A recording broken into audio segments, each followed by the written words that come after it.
là où il n'y en a pas. Parce qu'on a un Dieu amour. Parce qu'on a un Dieu tout-puissant. Parce qu'on a un Dieu qui fortifie. Parce qu'on a un Dieu qui encourage. Parce qu'on a un Dieu qui relève. Et puis ce matin, je pensais à une histoire qui se trouve dans la parole de Dieu. C'est le peuple d'Israël qui est sous l'esclavage des Égyptiens. Et puis Dieu va employer un homme. Il va se servir de Moïse pour pouvoir libérer son peuple. Et puis là, lorsque le peuple d'Israël est libéré, ils prennent la marche, la direction du désert. Et lorsqu'ils sont dans le désert, qu'ils arrivent là devant la mer, il n'y a plus de solution pour eux. Parce que devant eux, il y a la mer, il n'y a plus de chemin, ils ne peuvent plus aller plus loin. Ils sont bloqués. Et lorsqu'ils se tournent pour faire demi-tour, derrière eux, il y a Pharaon. Pharaon et son armée. Puis là, le peuple d'Israël commence à vouloir s'en prendre à Dieu. La Bible dit qu'ils sont en train de crier et en train de dire « Pourquoi nous as-tu fait sortir d'Égypte? N'y avait-il pas des sépulcres pour nous amener mourir au désert ?» Et ils ont déjà oublié la bénédiction que Dieu leur a donnée. Ils ont déjà oublié que Dieu les a fait sortir d'Égypte, de l'esclavage. Mais écoutez, il y a là un homme qui n'a pas oublié Dieu, un homme qui fait confiance à l'Éternel. L'Éternel lui parle et lui dit « Moïse, la verge que tu as dans la main, lève-la au-dessus de la mer et fends-la. » Puis la verge, c'est un bâton.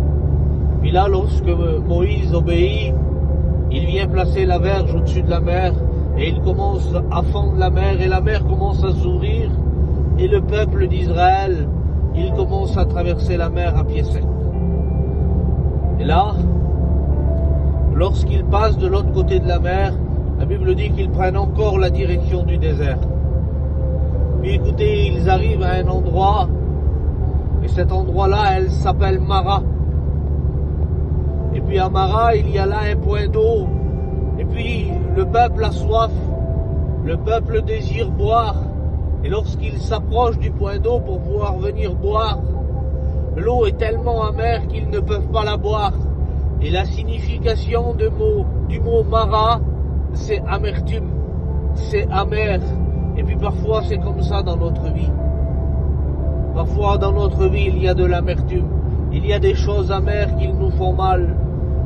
Écoutez, ce peuple-là, il commence encore à murmurer et à dire « Qu'allons-nous boire ?» Et puis là, l'Éternel parle encore à Moïse. Et il lui dit « Le bois, jette-le dans l'eau. » Et puis là, lorsque Moïse obéit et qu'il commence encore à mettre le bois dans l'eau, l'eau devient pure. Et il commence à boire le peuple. Il commence à venir prendre cette eau et à venir la boire. Puis écoutez, il continue à prendre la direction du désert et ils arrivent là à un oasis.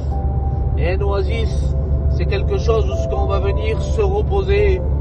La Bible dit qu'il y a de l'ombre pour tout le monde, il y a de l'eau pour tout le monde, il y a des grands palmiers. C'est un endroit merveilleux, un endroit où il y a la paix, un endroit où il y a la joie, un endroit où il y a le calme. Et puis ce que je voudrais te dire ce matin, c'est la pensée que Dieu a mis sur mon cœur.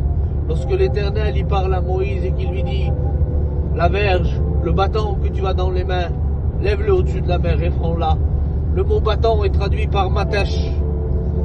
Et Matèche veut dire fils.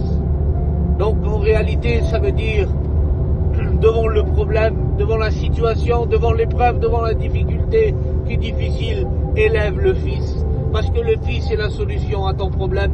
Parce que le fils est représenté par Jésus-Christ. Lui qui était roi, qui était dans le ciel de gloire, il s'est donné sur une forme humaine pour descendre sur cette terre, pour te donner solution sur le bois à Golgotha, où ce que son sang a coulé pour purifier ton péché. Ce que je voudrais te dire aujourd'hui, dans la situation où tu es, dans l'épreuve que tu es en train de passer, parce que tous les jours on vit des problèmes, tous les jours on vit des difficultés, tous les jours on vit des épreuves, où ce que l'ennemi se lève contre nos foyers. Mais devant ce problème-là, devant cette difficulté-là, devant cette épreuve, nous devons élever le Fils. car Jésus-Christ est la solution à notre épreuve. Que Dieu vous bénisse, la famille.